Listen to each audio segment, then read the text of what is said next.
Labas, mano vardas Aina ir šiame video advokatas Vilius Mačiulaitis papasakos apie pastarųjų metų darbo saugos ir sveikatos įstatymų pokyčius. Sužinosite, kokie svarbus pokyčiai įvyko statybų sektoriuje ir kodėl jie itin svarbus ten savarankiškai dirbantiems asmenims. Taps aišku, kuo ir kodėl DSS yra naudinga verslui.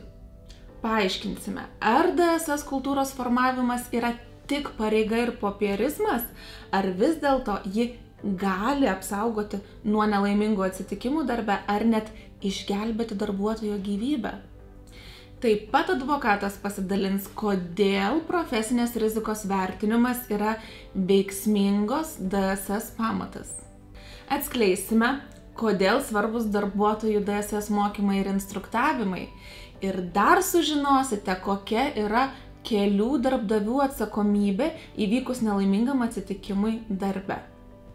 Na ir galiausiai advokatas papasakos apie darbo saugos ir sveikatos pilkąją zoną ir iš ko jie susideda.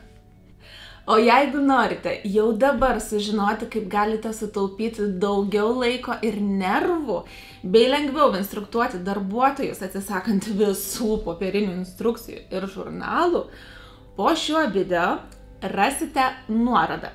Spauskite ir pažiūrėkit, kaip DST, darbo saugos e-sistema padeda sklandžiau įgyvendinti darbo saugos ir sveikatos reikalavimus. O dabar spaudžiam prenumeruoti ir nykščio mygtuką esantį apačioje, taip padėsite YouTube algoritmai. O dabar perduodu žodį Viliui. Dabar ką mes turim darbuotojų saugos sveikatos įstatymų pasikeitimuose, tas yra dideli pasikeitimai. Čia nedidelis pasikeitimas, 15 straipsnio pirmoji daly, čia kalba yra apie statybvietes. Atkreipkite dėmesį turbūt tik tai į 4 nuostatą. Yra kelių rangovų pareiga paskirti koordinatorius. Jeigu vieną ar kelis koordinatorius, kurių pareigos nustatytos darboviečių rengimo statybvietėse nuostatose.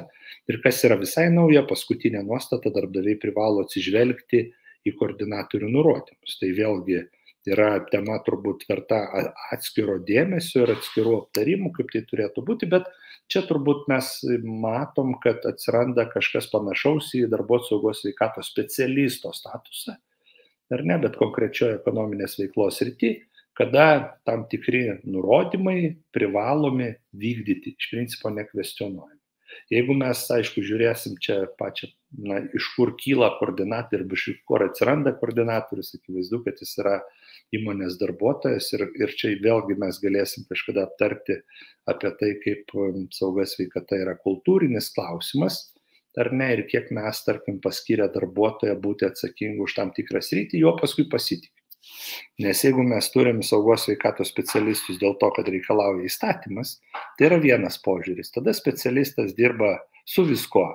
Jisai dirba su aplinkos sauga, su priešgaisrinė sauga, su dar ko nors velniai žino ir taip toliau. Ir ta sauga darbe dažnai atsiranda tokia podukros vietoj, vos ne paskutinė eilė. Taip, tai va, štai, turbūt šitas pokytis labai geras. Čia yra žiauriai didelis pokytis, jisai neliečia verslo, iš principo, kompanijų. Arba kitaip tariant, gal kompanijos labiau džiaugiasi tuom, todėl kad savarankiškai dirbantis asmenys, jiems taikomi reikalavimai dabar nuo naujų metų yra, iš esmės privalomi ir lygiai taip pat, kaip ir iki šiol būdavo kompanija. Tai reiškia, turi būti ir projektai tam tikri, ir darbuotojų saugos sveikatos priemonės, ir jeigu dirba daugiau ir koordinuojantis asmenys paskirti, darbo priemonės, darbo vietos turi atitikti teisės aktų reikalavimus, taip kaip vėlgi CE ženklinimas ir taip toliau. Ir jeigu anksčiau galėdavom matyti 2 objektus, kuriuos remontuoja, ar ne, vieną objektą remontuoja įmonė, tai ten lyg ir viskas ir pastoliai, tinklai ir visi kiti dalykai, kitą objektą remontuoja meistreliai ir nepastoliai, paaukštinimai sukalti iš lentų arba dar visokie kitokie dalykai. Taip, tai dabar darbuotojų saugos sveikatos įstatymas to nebeleidžia ir valstybinė darbo inspekcija galės kontroliuoti tokius darbus lygiai taip pat ir skirti baudas savarankiškai dirbantiems asmenims, ko iki šiol niekada nėra buvę. Kolektyvinės apsaugos priemonės, asmens apsaugos priemonės lygiai tie patys reikalavimai. Tai jeigu, tarkim, įmonės turėdavo rūpintis batais, šalmais, striukėm, visais kitais reikalais, individualiai dirbantis galėdavo tom nesirūpinti, tai dabar teisinis reguliavimas šitos reikalavimus sulygina tiek ir darbuotojams, tiek ir savarankiškai dirbantiems. Na ir aišku, savarankiškai dirbantiems perkeliama eilė darbuotojų pareigų, kaip pavyzdys nedirbti nesaugiom sąlygom, imtis priemonių ir taip toliau ir panašiai. Šitą skaidrę dedu visada. Jinai yra tokia, sakyčiau, chrestomatinė mano požiūriu ir šitai skaidriai visą laiką konferencijose paprastai pavyksta skirti iki valandos, aptarti kiekvieną dalyką, bet mes čia šiandien tokio nedarysim. Tiesiog matyt, kad kitame kontekste mes tą galėsim vėlgi analizuoti atskirais aspektais. Ar sauga sveikata yra nauda verslui, tai čia tiesiog aš užduosiu daug klausimų ir tiek. Ar jeigu jūsų vadovaujamam skyriui iškrenta darbuotojas, ar čia jums jau problema ar ne, ar lengva jį pakeisti. Jeigu darbuotojas žūsta ar ne, ar tikrai reputacinė prasme įmonei čia labai smagu pasidaro ir ar įmonė iš principo nenukenčia. Tam tikrai socialiniai dividendai jos nekrenta, tada jeigu mes turim pareigą, ten darbuotojai serga ir taip toliau, jų nėra, darbe kenčia darbo organizavimas. Jeigu mes, tarkim, nesirūpinam sauga sveikata netvarka, darbuotojai gal ir nežūsta, bet šiaip susižaloja, ar ne vėlgi tas pats darbuotojų nebuvimas darbe, tarptautinių auditų klausimai, priešgaisrinės saugos klausimai, nes atsakykit savo dabar patys irgi į klausimą, jeigu kas dirba prekyboj, gamyboj, kur yra sukraunamos visos šiukšlės gamybinėse patalpose arba prekybinėse gamybinėse patalpose prie brūkšnelį. Jos yra sukraunamos į tą vietą, kuri yra tuščiausia. Taip? O kuri vieta yra tuščiausia? Klausimas. Ar tai nebus ta vieta po priešgaisrinių čiaupų arba po dėžę, kur sudėti yra gesintuvai? Ir ar tai nebus ta vieta, kur yra evakuaciniai išėjimai, kurie dar tam pažymėti, dažnai būna geltonom linijom arba turi būti pažymėti, neužstatyti. Taip? Tai ten būna paprastai sudėtos visos šiukšlės, nes tada neužgriozdinam praėjimų, paprasčiau viskas būna. Tai čia toks truputį sarkastiškas paveikslėlis, bet tokia yra mūsų realybė. Ir deja, bet tokį vaizdą galima pamatyti ir labai rimtose kompanijose, kadangi jeigu konkrečiam ten, tarkim, padalinį kokiam ceche nėra tokio konkretaus kieto šeimininko, kuris laikytų tokią tvarką, arba nėra konkretaus kieto saugos sveikatos specialisto, kuris tą šeimininką priverstų kažkaip tai turėti kietą ranką, tai mes turim tokią problemą. Ir toliau tada atsitinka kitos problemos, jeigu turim incidentą. Taip? Pareiga iš teisinio reguliavimo, ar tai geras požiūris pats blogiausias mano galva, jeigu mes galvojam, kad sauga sveikata yra tiesiog pareiga iš teisinio reguliavimo, tada mes paklystam supratime, kas tai yra, ir kada paklystam supratime, kas tai yra, tada mes pradedam žiūrėti į teisės aktus, ką čia reikia padaryti.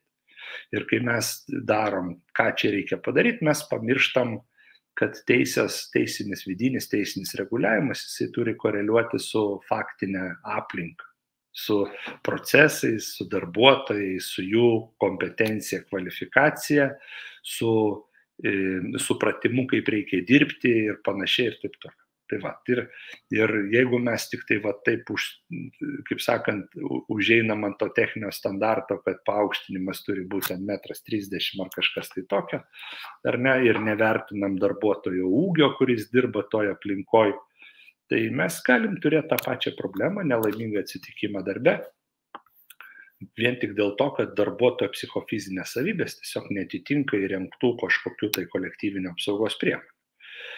Profesinės rizikos vertinimas, vienas iš tokių pamatinių dalykų, mes jau turėjom, apie tai kalbėjom susitikimuose anksčiau, bet ir toliau aš manau, kad profesinės rizikos vertinimas yra saugos sveikatos pamatas. Pirmiausiai mes turim susirasti, kas rizikinga, turim prognozuoti, kur gali būti problemos ir pagal tai turim surasti sprendimus arba užbėgti galimom problemom už akių, pasakydami, kad šitas klausimas turi būti išspręstas taip ir taip, arba darbuotojas turi žinoti, ko nedaryti, kad tai neatsitiktų iš esmės. Ar ne? Na ir pagrindinis principas prevencija, mes turim visą laiką veikti preventatyviai, tai yra labai sunkus darbas, bet kai mašiną vairuojam, tai mes veikiam preventatyviai, ten, kur reikia pristabdom, žiūrim ženklus, ar ne, prieš perėję nelekiam, dairomės, įsijungiam šviesas, blogas oras, sulėtinam greitį ir visi kiti panašus dalykai. Tai čia mes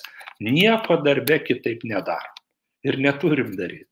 Taip, tai tiesiog tik tai savo asmeninėje aplinkoje mes savo atžvilgių paprastai elgiamės labiau atsakingai ir labiau atsargiai, bet kai nueinam į darbą, kažkaip tai mes pradedam galvoti, čia akmuo į daržą ir darbuotojai. Lygiai taip pat, čia ne tik apie darbdavius kalba. Nes dažnai irgi iš teisinio reguliavimo ir nelaimingų atsitikimų susidaro toks įspūdis, kad darbuotojas yra vos ne vaikų darželį, kur jį ten reikia ir batukus apauti, reiškia, ir aprengti, ir pirštinytę su ta guma ten pratraukti, reiškia, ir kepurytę užrišti. Taip, ir toliau tam, kad darbuotojai būtų šiek tiek labiau empatiški ir emancipuoti darbe, juos reikia mokyti. Ir per mokymą mes galime ateiti į saugos sveikatos kultūrą. Tai yra labai sunkus darbas, kontingentai skiriasi, įsitraukimo laipsniai skiriasi, požiūrį skiriasi, žmonės visada jums ras argumentą, kad turit pakankamai daug darbo, kad čia dar žais kažkokias simulacijas, reiškia evakuacijos. Visada tai bus. Ir žiūrėsi tą kaip į kažkokį tai žaidimėlį ir tokį jausis nepatogiai, nes jiems atrodys, kad jie atrodo kvailai. Bet su to reikia dirbti, nieko nepadarys, nes tik taip galim išsiugdyti tam tikrą saugos sveikatos kultūrą, tą, ką mes turėjom dabar, kiek iš jūsų dar važinėja be diržų, ar ne? Tai nebevažinėja. Anksčiau tai buvo garbės reikalas, dabar jau mes taip nebedarom, todėl kad jau įpratom ir išsiugdėm savyje tam tikrą kultūrinį įprotį, kad tai vis tik yra labai pavojinga. Ir tai, kad kažkas kažkada mokėjo vežimų centų baudą, ne už tai, bet tas pats žmogus sakė, kad jo teisė yra važiuoti be diržo, nes jis turi teisę ir negyventi. Tai matyt, kad visuomenė tokiam požiūriui nepritarė, nes kiekvienas visuomenės narys yra labai svarbus. Tai šitoje vietoje turbūt mes turim mąstyti ir apie kiekvieną požiūrį apskritai.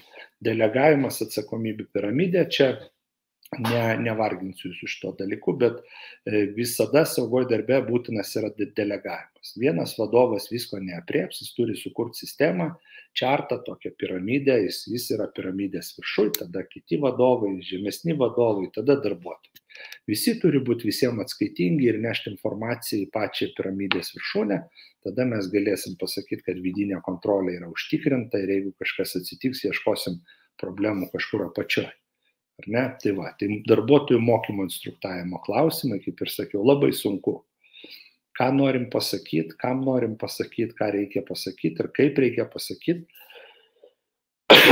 Ir turint omeny tai, kad visi čia mes skirtingai suprantam. Ir tai, ką aš irgi kalbu, iš tų kelių šimtų žmonių, kurie čia yra, lygiai taip pat skirtingai vertina per savo patirtis, per savo supratimą, per savo išgirdimą, per savo išsilavinimo klausimą, kai kam aš gal per mandrai kažką sakau, kai kam per primityviai. Čia viskas yra labai normalu. Ir jeigu mes turim kažkokią tai statybą ir statybininkus, tai vienaip turim kalbėti ir tas svarbu ir lytis, ir išsilavinimas, ir šeiminė padėtis, ir amžius, ir darbo patirtis ir panašiai. Jeigu mes pradėsim čia mokinti 5 kategorijos kokį nors elektriką, kuris jau 20-30 metų dirba aukštoji įtampa ir taip toliau, atėjo pas mus tiesiog dirbti elektriką, kur net įtampos nėra ir pradėsim jam aiškinti pagrindus, tarkim, tai puikiai suprantam, kad nereikia to daryti. Ar jį reikia mokyti? Jį reikia mokyti, nes kiekviena įmonė yra atskira. atskira valstybė, atskira organizacija su savo kultūra, papročiais, procesais ir visais kitais dalykais. Tai mes jį privalom mokyti. Taip, ir tik tai tiek, kad aišku, jį daug lengviau yra išmokyti ir reikia rinktis tam tikrą matyti leksiką ir būdus, kaip tą padaryti. Na ir aišku, įforminimo klausimai. Dažna problema dabar, tarkim, yra tokia, kad mes supainiojam mokymą su instruktavimu. Jeigu turim parašus ant instrukcijų, galvojam, kad ne. Nes pagrindinis klausimas yra darbuotojų mokymas. Tai kaip darbuotojas supranta darbo procesus ir kaip moka dirbti. Taip, tai čia yra esminis spręstinas dalykas. Instrukcija tai kaip įjungti ir išjungti tam tikrą prietaisą arba kaip laikytis tam tikro proceso. Čia išmokymų jokio net nėra. Tai jeigu aš ateisiu pas jūs, jūs man duosit instrukciją, kaip reikia daryti kažkokį darbą, aš ten viską suprasiu, greičiausiai. Taip, ar aš moku jau dirbti? Tai nebūtinai. Nes galbūt aš nesuprantu to proceso turinio iki galo ir, pavyzdžiui, nežinau rizikų, nes instrukcijoje paprastai tų rizikų atskleidimas yra labai paviršutinis. 27 straipsnis, kada čia reikia mokyti, tada, kai viskas keičiasi, kai keičiam darbo priemonės, kai paaiškėja, kad darbuotojas neturi tam tikros kvalifikacijos, ko mes dažnai netaikom, patys galim mokyti, galim siūsti kitie į mokymo įstaigą ir taip toliau. Dėl kelių darbdavių atsakomybės amžinas klausimas. Ir čia tų skaidrių aš daug neįdėjau dėl tų kelių darbdavių, nes jų yra daugiau, tenai atsakomybės pavyzdžių ir taip toliau. Tai kai du darbdaviai dirba vienoje vietoje, abu yra atsakingi už tai, kas įvyksta.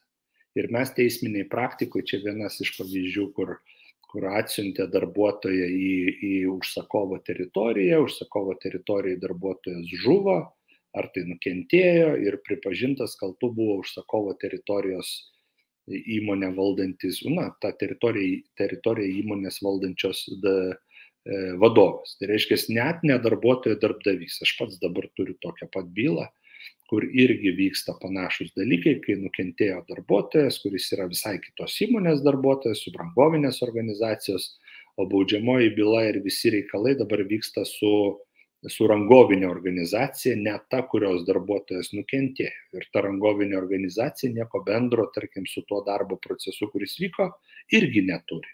Tai šiuo atveju, jeigu pas mus į namus ateina darbuotojas, tai mes esame abu atsakingi, ir to darbuotojo darbdavys, ir tas, į kurio namus atėjo, arba į kurio teritoriją atėjo. Tai šitą klausimą reikia labai aiškiai apsiriboti ir matyti, kad tas turėtų būti padaroma taip neįdėjau tos skaidrės, per susitarimus iš esmės, per tam tikrus susitarimus tarp rangovo su rangovo, tarp užsakovo rangovo ir taip toliau ir panašiai. Tai nes tokiu atveju, jeigu mes neturim paskirto kažkokio koordinatoriaus, mes turim labai aiškiai susitarti atsakomybės ribas. Nuo kada iki kada ir kaip tos atsakomybės ribos yra pasidalinamos, kada atsakingas yra užsakovas ar rangovas, kada atsakinga yra subrangovinė organizacija. Ir čia mums reikia sutarčių, kolegos. Žodiniai susitarimai netinka, reikia dokumentacijos tam tikros ir ta dokumentacija turėtų aiškiai atskleisti tiek ir atsakomybių ribas, tiek ir atsakingus asmenys, kas yra atsakingas. Kitaip tariant, jeigu aš ateinu pas jūs remontuoti kokią nors įrenginio, turi būti paskirtas atsakingas asmo, kam turiu prisistatyti, atvykęs į jūsų organizaciją, taip, kas turi išjungti elektrą to įrenginio, kas turi pakabinti lentelę, nejungti, vyksta darbai, kas turi prižiūrėti, kad ta lentelė nenukristų, ir taip toliau ir panašiai. Nes vėl čia nelaimingų atsitikimų prasme turėjom daugybę atvejų įvairiausių, kada įlenda darbuotojas į presą, tarkim, didžiulį tenai, kažkas atėjęs sugeba tą presą įjungti, arba ten, kada tos įrangos yra pakeičiamos, tarkim, nes nepatogu, ir kokia nors vėl presavimo įranga turi būti 2 įgilinti mygtukai, kad presą paleistų. Taip, labai nepatogu. Tai geriau per vidurį pastatyti vieną garybą vietoj tų 2, tada bus daug patogiau. Bet puikiai suprantam, kad toks pakeitimas yra žiauriai pavojingas ir ne veltui tie 2 leisti mygtukai buvo padaryti prieš tai. Dabar pilka zona visą laiką aišku, saugoje darbe yra žmogiškasis faktorius. Taip, tai visada mes galim nurašyti ant žmogaus, bet apskritai saugos sveikatos srityje teismų praktikoje yra tam tikra kaltumo prezumpcija. Tai kitaip tariant, darbdavys visada laikomas kaltu ir turi įrodinėti ginče, kad jis yra nekaltas. Tai šiuo atveju tas žmogiškasis faktorius jisai gali būti laikomas tam tikrų argumentų saugos sveikatoj, bet tas žmogiškasis faktorius turi suveikti tik tuo atveju, jeigu darbdavys padarė savo darbą, bent jau, sakyčiau, 90%. Turbūt 100% padaryti niekada neįmanoma, dėl tos priežasties, kurią sakiau pačioj pradžioj. Viskas yra prevencija, taip, visko atspėti negali. Iš esmės. Ir kartais visai negali, pavyzdžiui, kai mes turim kokius nors nelaimingus atsitikimus susijusius su konstruktyvų kokiu nors pastatų ir taip toliau. Nugriuvo siena ant darbuotojų. Taip. Aišku, kad turi būti pastatų priežiūra, turi visi dalykai būti, reikėjo matyti, kad gali konstruktorius būti ten kaltas kažkur ir taip toliau. Tai tarkim, tokio gali neatspėti reikalo, bet čia reikėtų turėti omeny tai, kad čia reikia visai nežinot, kad kažkas yra netvarkoj, kas turbūt nelabai įmanoma. Kultūra, kada esi kietas, tai va čia turbūt tas požiūris irgi geras yra į saugą sveikatą ir ne veltui paminėjau elektrikus, tie, kas dirba ilgai, išmoksta pakeisti saugiklius neatjungdami elektros srovės, taip, išmoksta kabutėse be jokios abejonės. Ir paskui mes turim įvairių įdomių tokių nelaimingų atsitikimų darbe, taip, kai paskui neturi ką pasakyti. Žmogus 30 metų pradirbęs toj srity, puikiai išmano visas taisyklės, viską yra apmokytas, instruktuotas ir taip toliau, bet jisai vis tiek sugeba, reiškia, pakliūti nelaimingą atsitikimą būtent tokiu būdu, nes nusprendžia neišjungti srovės. Tai čia tik tai tiek. Tarkim, dėl elektrikų, bet čia galim prigalvoti galybę kitų profesijų. Streso faktorius irgi tokia pilka zona. Taip, tai darbuotojai, kurie stresuoja, jie paprastai nedirba saugiai. Tai tą irgi mes puikiai turbūt suprantam. Aišku, IT nuotolinio darbo dalykai ir multitaskingas, tai čia gal trumpas labai komentaras yra toksai, turbūt čia, jeigu anksčiau nuotolinis darbas buvo tam tikra privilegija, ir tie, kas dirbdavo namuose, tai lyg ir turėdavo tokią privilegiją iš namų, nieko neveikdami gauti algą. Čia toksai būdavo reikalas. Vėliau tai tapo jau nebe privilegija, o jau tie, kas padirbo 1,5 metų iš namų, pamatė, kad vis tik tai yra sunkus rutininis darbas, darbo laiko nebelieka, išplaukia darbo ir poilsio laiko ribos. Atsiranda to multitaskingo, nes tada dirbom šalia dar ir buitinius darbus šalia darbų ir kadangi vis tiek sėdi namie, labai nieko neveikia, tai atsiranda galybė papildomų darbų, kuriuos užmeta, nes vis tiek namie sėdi ir panašiai. Tai laikino įdarbinimo prasme mes turim vėlgi riziką tam tikrą, laikinasis darbuotojas yra įmonės darbuotojas, būtent į kurią atsiųstas. Reikia tokio požiūrio mums. Jis yra, aišku, svetimas darbuotojas, jisai atsiųstas laikinam darbui, bet saugos sveikatos prasme tai yra įmonės požiūris. Jungtinė veikla su branga, darbo santykiai, tą trumpai mes čia jau iš principo aptariam. Kontrolė, turi būti visada kontrolė. Tam tikrų rizikos veiksnių, kai keičiasi aplinkybės ir taip toliau, turim kontroliuoti darbuotojų žinias ir įgūdžius, supratimą, kaip tai vyksta, nes darbuotojas gali, tarkim, atsakyti klausimą, bet klausimas, ar jis supranta. Darbo vietų stebėjimo klausimai, bendros stebėsenos klausimai ar ne, svarbu čia ne tik kameros. Tai kameros gali būti naudojamas saugumui, negali būti naudojamas ten kokiam nors našumui matuoti. Grįžtamojo ryšio klausimai, ar ne, kiek yra kalbama su darbuotojais ir surenkama informacijos, nes apie konkrečią problemą darbo vietoje geriausiai žino pats darbuotojas.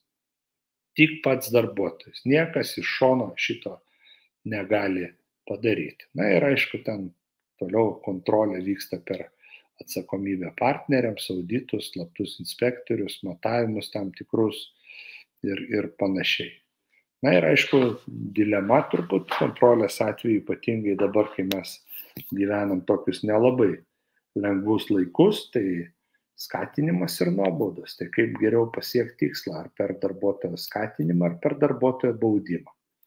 Šitoj vietoj mes turbūt turim atsakyti šitą klausimą patys savo. Dėkui Viliui ir sveikinu visus, kurie pažiūrėjote šį video iki pabaigos. Atsidėkodami galite paspausti patinka mygtuką video apačioje. Na ir kaip minėjau, šio video aprašyme jūsų laukia nuoroda. Spauskite ir pažiūrėkite, kaip visiškai nesunku Dasatoje registruoti ir sekti jūsų darbuotojų saugą ir sveikatą įmonėje. O jei norite matyti daugiau tokių video, spauskite prenumeruoti mygtuką ir apsilankykite mūsų YouTube kanale, kur jums jau dabar priruošta daugiau nei 60 panašių video edukacijų. Iki pasimatymo.